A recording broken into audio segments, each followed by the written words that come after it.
नमस्कार। आपका अखबार के इस अंक में आपका स्वागत है। मैं हूं प्रदीप सिंह। जाको विधि दारुण दुख दीन्हा, ताकि मति पहले हर लीन्हा। यही हुआ था अखिलेश यादव के साथ 2017 से 2022 के बीच में, और यही घटित हो रहा है बिहार के उप मुख्यमंत्री तेजस्वी यादव के साथ। 2017 से 2022 के बीच में जब सत्ता से बाहर हो गए थे अखिलेश यादव और उत्तर प्रदेश के मुख्यमंत्री बने योगी आदित्यनाथ, तो वो उनके भगवा वस्त्र का, उनके धर्म का, उनके हिंदुत्व का, उसका उपहास उड़ाते थे। और जनता ने उनको उसका जवाब दिया 2022 के विधानसभा चुनाव में, और उससे पहले 2019 के लोकसभा चुनाव में। अखिलेश यादव उत्तर प्रदेश में लगातार 4 चुनाव हार चुके हैं और 5वां चुनाव हारना तय है। उनकी राजनीति जितनी तेज ढलान पर है, उसको रोक पाना बड़ा कठिन काम है। तो 5वां चुनाव हारने के बाद उनका राजनीतिक अस्तित्व कितने समय तक बचा रहेगा, ये सवाल उठेगा 2024 के लोकसभा चुनाव के बाद।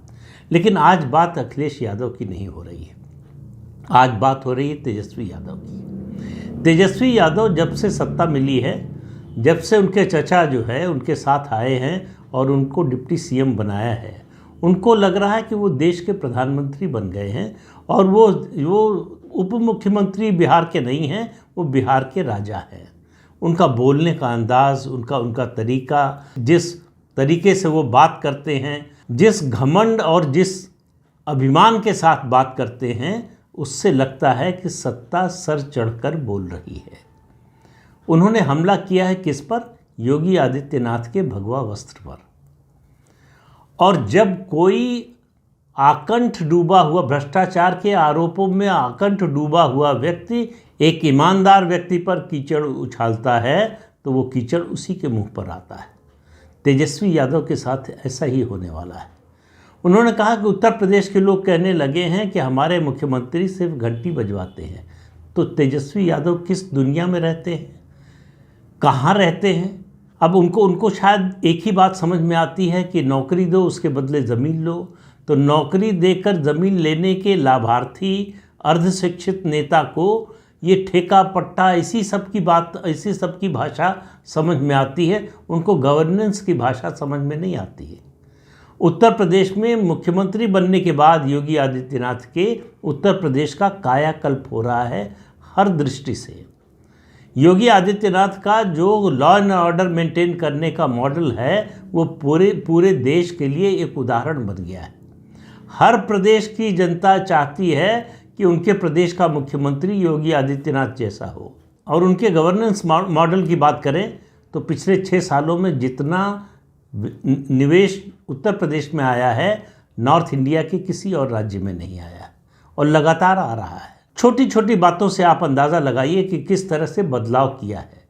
2017 में एक बहुत बड़ी खबर बनी थी गोरखपुर से इंसेफ्लाइटिस की, और उससे पहले 15, 20, 25, 30 साल से हर साल जुलाई, अगस्त, सितंबर के महीने में ये खबर बनती थी। हज़ारों बच्चे, ये जापानी बुखार स्थानीय भाषा में उसको कहते थे, उससे मरते थे। 2017 अगस्त और आज हम 2023 दिसंबर में हैं। 2017 के बाद एक भी खबर इस बारे में नहीं बनी। क्यों नहीं बनी? क्योंकि हुआ नहीं। उस पर जिस तरह से कंट्रोल किया 37 जिलों में पूर्वी उत्तर प्रदेश के, उसका फ़ायदा बिहार को मिला, उसका फ़ायदा नेपाल को भी मिला। ये देन है योगी आदित्यनाथ की। जब वो 2017 में मुख्यमंत्री बने तो प्रदेश में बिजली की खपत 17,000 मेगावाट थी। आज 2023 सितंबर में वो बढ़कर 30,000 मेगावाट हो गई है। इससे आप अंदाज़ा लगाइए कि उद्योग धंधे चल रहे हैं, लोगों को बिजली मिल रही है, लोग बिजली खर्च कर रहे हैं। ज़रा तेजस्वी यादव अपने चचा से पूछकर बताएं कि उनके राज में, 18 साल के राज में बिहार में कितना इन्वेस्टमेंट आया।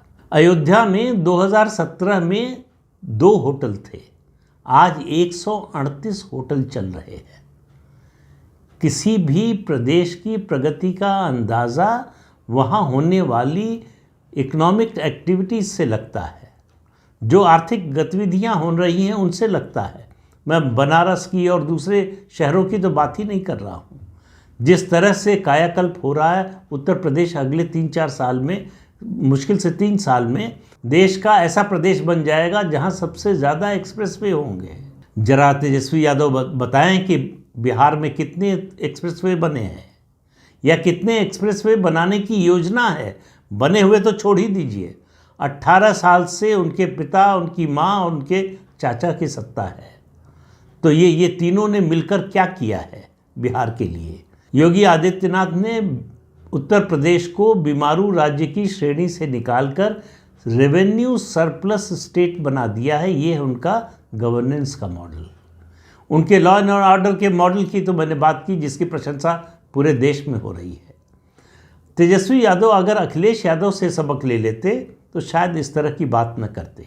और तेजस्वी यादव कैसे भूल जाएंगे, कोरोना के दौरान बिहार के लोग जब महाराष्ट्र और दूसरे प्रदेशों से आ रहे थे तो उत्तर प्रदेश में उनको रुकाने, उनको भोजन कराने और उनके घर भेजने की व्यवस्था मुख्यमंत्री योगी आदित्यनाथ ने की थी। बिहार के मुख्यमंत्री नीतीश कुमार ने नहीं।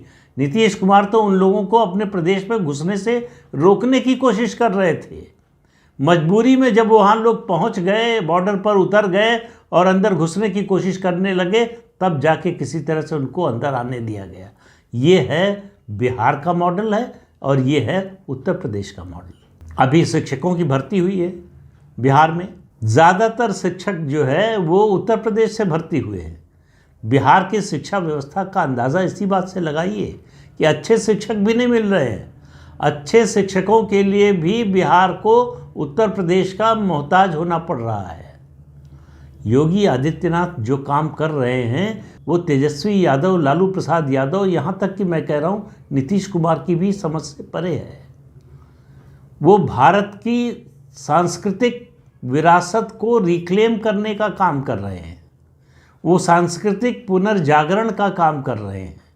जिस तरह से अयोध्या और काशी में पिछले 6 साल से दीपावली का कार्यक्रम मनाया जा रहा है, दीपमालाओं का रिकॉर्ड जो बनाया जा रहा है, ये कोई साधारण बात नहीं है, ये कोई सामान्य बात नहीं है। पहले साल जब मनाया गया तो बड़ा हल्ला मचा, भाई इतने तेल में तो कितने गरीबों के घर में खाना बनता, उनके काम आता। अब वो सब चर्चाएं बंद हो चुकी हैं। उनको मालूम है कि इसका असर क्या हो रहा है। आखिर वो दिया बनाने वाले कौन हैं? वो अमीर लोग तो है नहीं, टाटा बिरला अंबानी अडानी तो है नहीं, गरीब लोग ही बनाते हैं। और योगी आदित्यनाथ का योगदान ये है कि अखिलेश यादव और मायावती के राज में 1 डिस्ट्रिक्ट 1 माफिया का कार्यक्रम चलता था। अब 1 डिस्ट्रिक्ट 1 प्रोडक्ट का काम चलता है। उस ज़िले की जो खासियत है, उस ज़िले की जो विशेषता है, जो विशेष प्रोडक्ट है, उसका निर्माण होता है। उसके लिए जो कारीगर हैं उनको सहायता दी जाती है, उनको ट्रेनिंग दी जाती है, आर्थिक मदद दी जाती है, कर्ज दिया जाता है, उपकरण खरीदने के लिए पैसे दिए जाते हैं और उनको बाज़ार उपलब्ध कराया जाता है। इसलिए उत्तर प्रदेश का एक्सपोर्ट बढ़ रहा है। तो तेजस्वी यादव बताएं कि बिहार से कितना एक्सपोर्ट होता है। तो देखिए, चर्चा इन बातों की जब आप तुलना करें, मुकाबला करें, तो इन मानकों पर करें तो बात समझ में आती है। लेकिन इसके लिए थोड़ा पढ़ना लिखना पड़ता है, इसके लिए थोड़ी समझदारी विकसित करनी पड़ती है, इसके लिए थोड़ी सोच और थोड़ा विजन की ज़रूरत होती है, जो मुझे नहीं लगता कि तेजस्वी यादव में और उनकी पार्टी के नेताओं में है।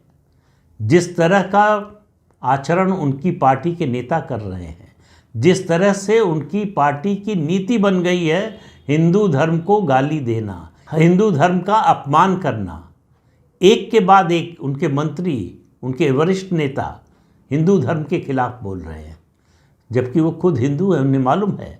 और उनको लगता है कि हिंदू समाज का इस पर कोई असर नहीं पड़ेगा, बल्कि उनको इसका फ़ायदा होगा, राजनीतिक फ़ायदा होगा। उनको लगता है कि इससे मुसलमान खुश होगा, वो वोट देगा, और हिंदू जो है इस पर किसी तरह की कोई प्रतिक्रिया नहीं देगा, उस पर कोई असर नहीं होगा, इसलिए हमारे दोनों हाथ में लड्डू है। इस गलतफहमी में ही अखिलेश यादव राजनीतिक रूप से मारे गए। तेजस्वी यादव उन्हीं के रास्ते पर चल रहे हैं। अगर उन्होंने अखिलेश यादव से कुछ सबक लिया होता तो शायद इस तरह की बात न करते।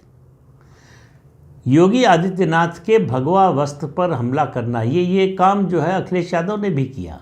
उनको लगा कि इससे जो है उनका मतदाता खुश होगा, उनका जो कोर वोटर है वो खुश होगा। वैसा हुआ नहीं। तेजस्वी यादव को तुलना करनी है तो बताएं कि उनके यहाँ प्रधानमंत्री आवास योजना में कितने आवास मिले गरीबों को। तो उत्तर प्रदेश प्रगति के रास्ते पर जिस तेजी से बढ़ रहा है उसमें योगी आदित्यनाथ के वस्त्र पर, उनके भगवा वस्त्र पर, उनकी धार्मिक आस्था पर हमला करने से तेजस्वी यादव को नुकसान के अलावा फ़ायदा कुछ नहीं होने वाला है।